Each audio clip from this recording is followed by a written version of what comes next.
अति लघु रूप पवन सुत लीना, छोटे से।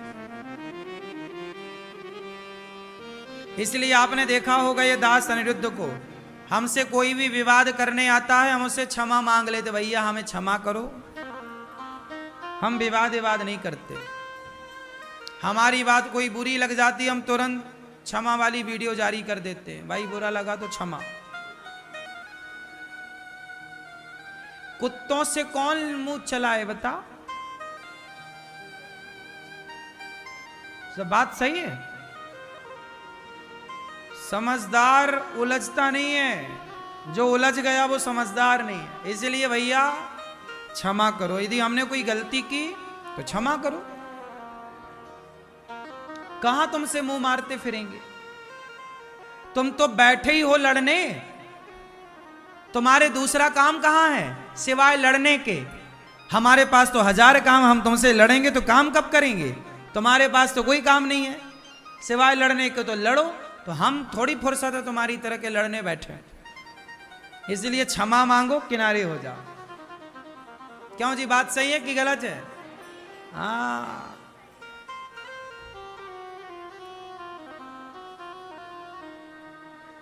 मेरी कोई भी बात सोशल मीडिया पर कोई भी कुछ कहता है, मैं उस बात के लिए तुरंत क्षमा मांग लेता हूं। भले मेरी गलती ना हो तो भी मांग लेता हूं क्षमा। सिंपल है ना भाई। ये बताओ इनसे लड़े कौन? कुत्तों से अब भौंक रहा है तो मैं भी तो नहीं भौंक सकता, भाव भाव भाव नहीं। फिर इसलिए मेरी मां क्षमा मांग लेना बहुत सारी लड़ाई को भी समाप्त कर देता है। इसलिए अपने परिवार में पति से रोज सॉरी कहो एक, और सास को तो रोज एक सॉरी मारो उसके मुंह पे। हाँ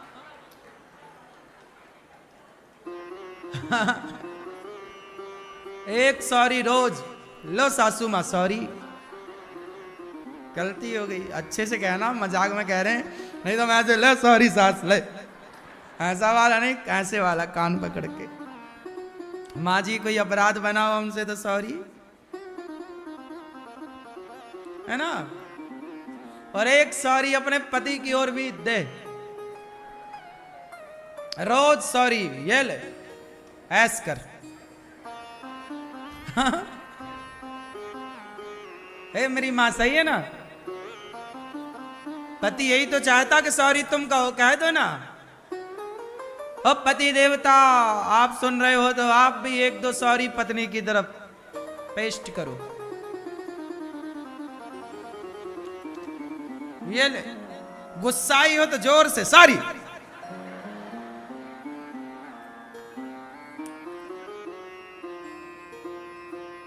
समस्याएं शुरू हो तभी समाधान हो जाए तो बात बिगड़ती नहीं। बात सही है। मेरे से कोई गलती हुई, मैंने आपसे तुरंत क्षमा मांग ली। भाई हमारे कानून में भी ये प्रावधान है। जैसे अभी क्या हुआ, एक पार्टी के नेता ने मोदी जी को कुछ कह दिया, तो मोदी जी की पार्टी ने उनको मानहानि का केस लगाया। तो जज ने पूछा कि आप सॉरी कहोगे? तो उसने मना कर दिया कि सॉरी नहीं कहेंगे, तो उनको जेल हो गई। यदि वो सॉरी कह देते, भाई गलती सबसे होती है, हमने गलती की तो भैया सॉरी। यदि वो सॉरी कह देते तो बड़े विवादों से बचते, पैसा भी बचता, जेल भी नहीं जाना पड़ता। बात सही है। इसलिए अभिमान में ना रहो कभी। अभिमान रावण का नहीं चला, तुम्हारे बाप का नहीं चला, तुम्हारा क्या चलेगा? किसका चला है नाम बताओ। ए मोबाइल वाली मैया, अभिमान किसका चला है बताओ? गूगल में सर्च करने लग गई क्या? अभिमान किसी का चला? हाँ, राज राजे रहे ना वो रानी रही, ना बुढ़ापा रहा ना जवानी रही, वस्तु हर एक आनी व जानी रही, अंत में लखपति को न धेला जुड़ा, हंस जब भी उड़ा तो घमंड किसका रहा?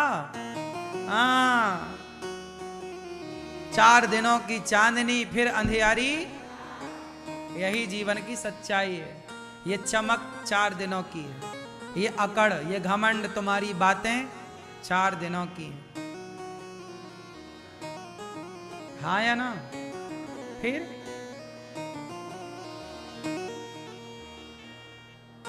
अकड़ निकल गई अच्छे अच्छों की, तुम्हारी अकड़ कितने दिनों की है? सब्र रखना, देखते रहना, बस खुली आंखों से सब दिखेगा आपको। आप देखना चाहो, पता नहीं आदमी सुधर क्यों नहीं रहा है, लेकिन यहां सब कुछ दिख रहा है आंखों से। आदमी सुधर नहीं रहा, फिर भी सब किए का भोग रहे हैं। ज्यादा चतुर ना बनो, ज्यादा किसी का नुकसान ना करो, किसी के बारे में ईर्ष्या ना करो। मैंने एक बात मेरे जीवन की अनुभव की मैं आपको शेयर करूं, बताऊं। सच्ची कहूं, मैंने सपने में कभी किसी का, अपने हृदय से, मन से मैंने किसी का बुरा नहीं चाहा। सबका भला हो, मैंने सदा सबका भला चाहा, कभी किसी का बुरा नहीं चाहा। और यही विचारधारा आप ले आना अपने भीतर। कोई आपका कितना भी बिगाड़े, फिर भी उसके प्रति आप सद्भाव रखो। आप किसी का कुछ ना बिगाड़ो, फिर देखना जो ईश्वर आपको बनाएंगे ना, तो कोई फिर रोक ना पाएगा आपको। क्योंकि ईश्वर बाहर का नहीं देखते, ये भीतर क्या चल रहा है आपके, ये चेक करते हैं। आपके भीतर यदि निष्कपटता है तो फिर ईश्वर पहले परखेंगे, फिर देखो। और यदि तुम भीतर से गंदे हो, छल कपट है, तो तुम्हें भोगना पड़ेगा साहब। कई लोग ना दूसरों का नुकसान करते रहते हैं, उलझाते रहते, भाई भाई को लड़ा देते हैं कुछ लोग। हाँ या ना? भाई भाई में जहर देते हैं। भाई लोगों को जरा मौका मिल जाए, लोगों को पता चल जाए कि जरा हमारी तुम्हारी खटपट हो गई है, फिर तीसरा जो एंट्री मारता है ना, ये बात सही है कि गलत है?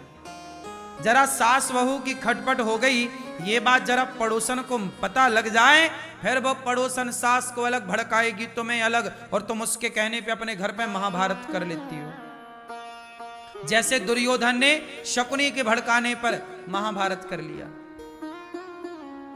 हाँ या ना? जैसे कैकई ने मंथरा के भड़काने से अपने घर का नाश कर लिया। हाँ या ना? इतिहास साक्षी है। कैकई तो राम की माता है ना, दूध पिलाया है राम को कैकई माँ ने, बोलो हाँ, गोद में खिलाया है, प्यार किया, दुलार किया। भगवान गोद में खेल रहे हैं कैकई माँ के, लेकिन वो कैकई की बुद्धि भी मंथरा ने भ्रष्ट कर दी, बोलो हाँ। फिर को ना कुसंगति पाए न साई। ये दुनिया में कैकई, मंथरा जैसे लोग भरे पड़े हैं। शकुनी जैसे लोग, तो तब शकुनी जैसे लोग केवल एक थे, शकुनी। तब तो मंथरा एक थी, अब तो हर घर में 2-4, हर गली में मंथराएं मिल जाएंगी, जिनका काम ही यही है, लड़ाना झगड़ाना। ये सब करना बहुत अच्छा लगता होगा आप लोगों को, बड़ा मजा भी आता होगा लड़ाने झगड़ाने में, लेकिन जो इसके परिणाम है ना, बड़े दर्दनाक हैं। कोशिश करिएगा कि आपसे किसी का बुरा ना हो। कल मैंने इस पर बात की थी कि मन से, वाणी से, कर्म से किसी का बुरा ना हो। इस पर कल मैंने विस्तार से बात कही थी। बचिएगा साहब, कोई ना देखे पर लाख आंख से देख रहा है तुझे देखने वाला। सच की खेती कर ले चतुर नर, समय गुजरता जाता, मेरे मालिक की दुकान में सब लोगों का। अच्छी करनी कर लो रे भैया, कर्म न करियो काला, लाख आंख से देख रहा है तुझे देखने। बड़े बड़े कानून प्रभु के, बड़ी बड़ी मर्यादा, किसी को कौड़ी कम नहीं देता, किसी को दमड़ी ज्यादा। समझदार तो चुप रह जाता, मूर्ख शोर मचाता, मेरे मालिक की दुकान में सब लोगों का खाता। कोई ना देखे तो ना देखे, ईश्वर तो देख रहे। मुझे आपकी नजरों से बच के गलत काम नहीं करना। आपकी नजरों से बच के तो कभी भी गलत काम हो सकते हैं, लेकिन ईश्वर की नजर से बच के कहां करोगे? क्यों? इसलिए हमें आपकी नजरों का डर नहीं रहता, हम तो ईश्वर की नजरों से डरते हैं। प्रभु नजरों से गिराना ना, चाहे जितनी सजा देना, नजरों से ना गिराना प्रभु, क्योंकि नजरों से जो गिर जाए मुश्किल है संभल पाए। जो नजरों से गिर गया फिर वो नहीं संभल पाता। आपकी नजरों से हम गिर जाएंगे तो आपकी नजरों में फिर हम जगह बना सकते हैं, लेकिन ईश्वर की नजर से गिर जाएंगे तो फिर वो नजरों में। इसलिए जगत को रिझाने के चक्कर में ना पड़ो, जगन्नाथ को रिझाओ, सब रीझ जाएंगे। जा पर कृपा राम की होई, ता पर कृपा करें सब कोई। भगवान व्यास जी महाराज ने 17 पुराण लिखे, और 17 पुराण लिखने के बाद भी जब शांति नहीं हुई तो भागवत महापुराण लिखी। नारद जी ने कहा मैं दासी पुत्र था, भगवान की कृपा से ब्रह्मा पुत्र बना। 24 अवतारों का वर्णन भागवत जी में किया, और महाभारत की कथा से, महाभारत से वेद व्यास जी ने नारद जी के कहने से भागवत जी को स्टार्ट किया। महाभारत जी की कथा में आपको बार बार सुनाता हूं, एक ही बात में बार बार आपको तोते की तरह रटाता हूं, क्योंकि कई बार एक बात जान लेना सब बातों को जान लेने के बराबर है। एक गांठ खुल जाती है ना मेरी माँ, तो सारी गांठें खुलने की संभावनाएं बढ़ जाती हैं, और एक गांठ ना खुले रस्सी की तो सारी गांठें कैसे खुलेंगी। तो पहले मैं आपको एक गांठ खोलूं, और वो गांठ है महाभारत की। आप सबके घरों में महाभारत की स्थितियां बनी रहती हैं। कब महाभारत आके खड़ा हो जाए आपसे, आपके भाई से महाभारत, आपकी भौजाई से महाभारत, बाप से महाभारत, पत्नी से महाभारत, बेटे से महाभारत, पड़ोसियों से महाभारत, दोस्तों से महाभारत, कब महाभारत आ जाए। महाभारत से कितने लोग बचना चाहते हैं। हर पत्नी के, पति के, बाप के, बेटे, कोई लड़ाई ना हो किसी के घर में। लड़ाई आप चाहते हैं कि नहीं चाहते? कितने लोग लड़ाई नहीं चाहते, झगड़ा नहीं चाहते? आप चाहती हो मैया? हाँ? करती है झगड़ा? हाँ, इसलिए हाथ नहीं उठा रही हैं। हाँ, मैं तो चाहती हूं लड़ाई। लड़ाई होए ना, मैं इसका एक समाधान देता हूं आपको। लड़ाई होगी ही नहीं। कैसे नहीं होगी?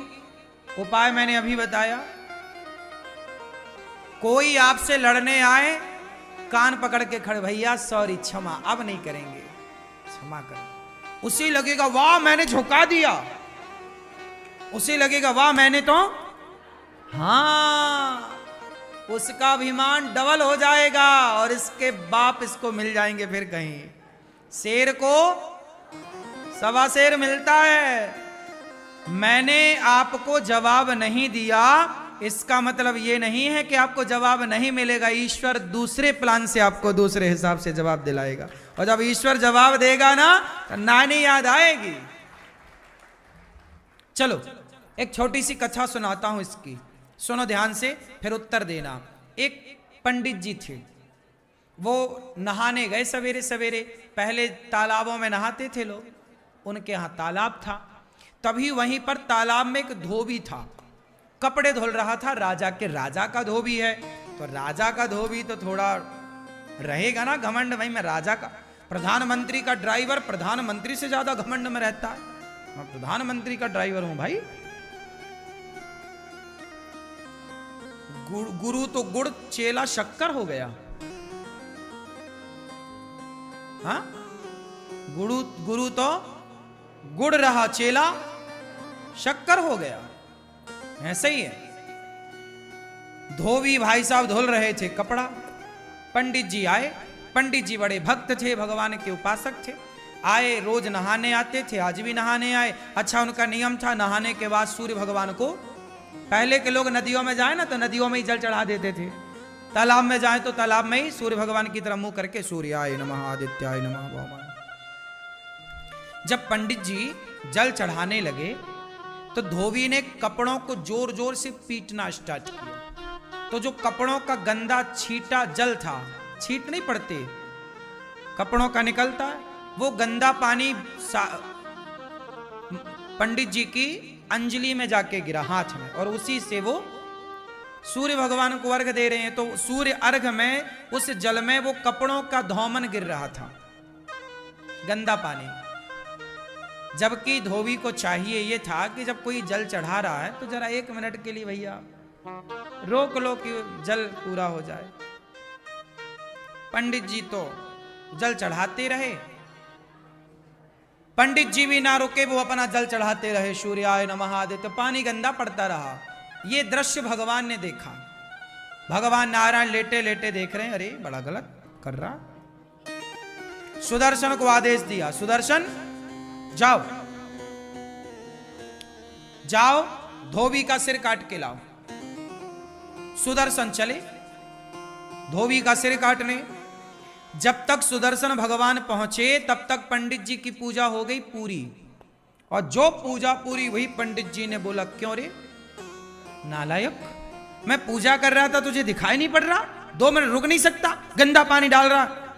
अब पंडित जी जो लड़ाई शुरू की है। धोबी बोला, मैं कम हूं क्या, मैं क्यों काम रोकूं? तुम दूर नहीं जा सकते उस वाले घाट में, तुम्हें भी यहीं आना था। अब सुदर्शन भगवान को आदेश क्या मिला था? भगवान ने क्या बोला? सुदर्शन से जाओ धोबी का सिर काट के आओ। अब सुदर्शन जी आए तो वहां तो लड़ाई चल रही थी पंडित जी में और धोबी में। सुदर्शन घबराए कि भगवान ने कहा है कि धोबी का सिर काटना है, इन दोनों में धोबी कौन है ये कंफर्म नहीं हो रहा। सुदर्शन वापस चले गए। भगवान ने पूछा, हो गया सिर काटने का काम? अरे प्रभु ये तो बताओ कि उन दोनों में धोबी कौन है? धोबी तुम्हें नहीं पता? अरे बोले दोनों वो लड़ रहे थे। अब दोनों जब लड़ रहे, दोनों का स्वभाव एक सा है तो कैसे पहचाना जाए?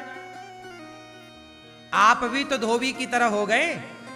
यदि धोबी गलत था तो पंडित जी आप भी तो उससे लड़के उसकी तरह हो गए। अब उसमें और आप में अंतर क्या रहा? तो सुदर्शन भगवान बोले, वहां तो 2 धोबी हैं, किसे काटना है बताओ? सुदर्शन भगवान से भगवान ने कहा, तुम वापस आओ, किसी को मत काटो। क्या मतलब हुआ इसका? क्या सीखा आपने इस कथा से? जब जवाब आप स्वयं देते हैं तो भगवान चुप हो जाते हैं कि जवाब तो आपने दे दिया। पंडित जी ने जवाब ना दिया होता उस धोबी को तो भगवान जवाब देते कि नहीं?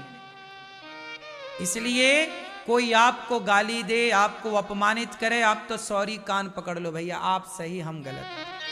आप जब आप जवाब नहीं देते तो ईश्वर जवाब देते हैं,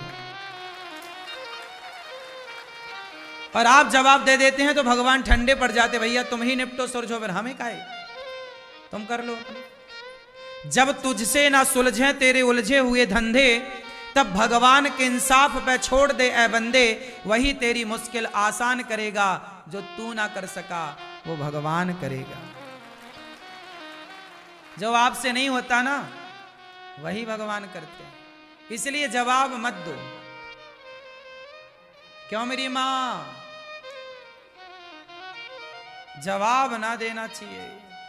मैं केवल सुना नहीं रहा हूं कथाएं, मैं इन सब पे अमल भी करता हूं, इसलिए तुरंत एक वीडियो बना के डाल देता हूं। सॉरी शक्तिमान, कोई भी बात हुई, हाँ क्षमा बहुत बड़ा हथियार है ये क्षमा। जो तलवार नहीं काट सकती ना वो क्षमा की तलवार काट देती है। क्यों जी, बात सही है। दुशासन ने द्रौपदी से क्षमा मांग ली होती, दुर्योधन ने द्रौपदी से क्षमा मांग ली होती कि मैंने तेरे कपड़े उतारे द्रौपदी, गलती हो गई, क्षमा। एक क्षमा मांग ली होती दुर्योधन ने तो क्या महाभारत होता? बच जाते ना लाखों लोग कटने से। हाँ, ये जो क्षमा की तलवार है ना मेरी मां, ये लोहे की तलवार से ज्यादा शक्तिशाली है।